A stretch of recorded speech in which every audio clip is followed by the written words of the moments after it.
ने हिम्मत बांधी और चमकों के साथ सफर का आगाज किया।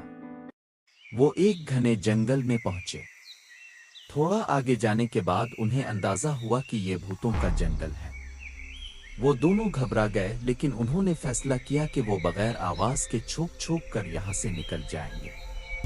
अचानक एक भूत की उन पर नजर पड़ गई, लेकिन उन्होंने हिम्मत कायम रखी और अपनी अक्लमंदी से भूतों को चकमा देकर जंगल से बच निकले। आगे एक जादुई पहाड़ था जिसकी चोटी पर एक शीशे का संदूक था।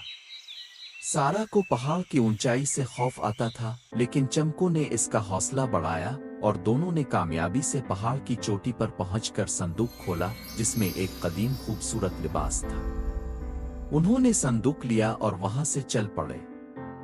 आगे उन्हें एक बहुत बड़ा किला नजर आया। चमको ने बताया कि यह जरीन का किला है। आखिर